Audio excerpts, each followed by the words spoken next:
Bismillahirrahmanirrahim. Assalamualaikum warahmatullahi wabarakatuh. Nepangkeun nami Abi Hananur Ajijah di kelas 10 AK bade nyaritakeun dongeng Pabel anu judulna Gagak Bodas Jadi Hideung.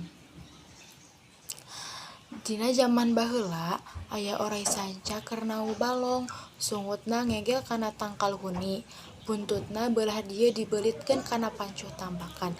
Awakna dina balong teh tuluy diayunkeun, geblok-geblok we cayeuna ditawu cara nauna ku gobag panjang, teu pati lila oge.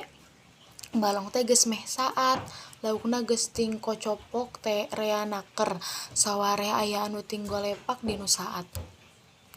Jol teh datang kadinga si Gagak teh, harita mah Gagak teh buluna bodas ngeplak, ujug-ujug corok cok bae lauk teh dipacokan, nepi ka meh beak anu baradagna mah.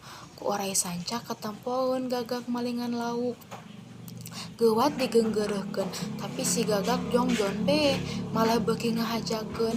Atuh oray sanca teh ambek seburut bae diudag, Gagak teh hiber ku oray haben diobrot.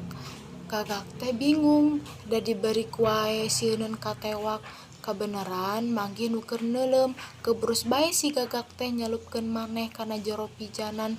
Atuh ari muncul deui teh geus lestreng, barang jol oray sanca palingeun, da jadi hideung lestreng cek oray sanca teh. Makhluk hideung sampean teu manggih Gagak dieu ka dieu. Gagak teh sorana digedekeun, ngomongna oge basa Betawi da sieun katara. Enggak, Gak, cenah kitu.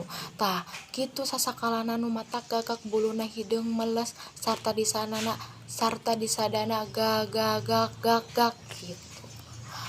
Palakuna nyaeta Gagak jeung oray sanca. Watek palakuna si Gagak mah bader, sok daek nyopet, teu bisa digeunggeureuhkeun. Mun oray sanca mah getol, daek, usaha jeung rajin.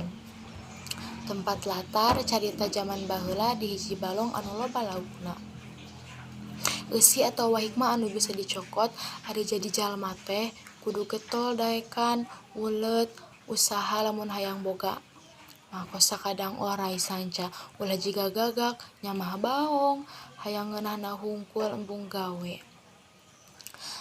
Sakieu wae panginten, hapuntenna bilih seueur kalepatan. Wassalamualaikum warahmatullahi wabarakatuh.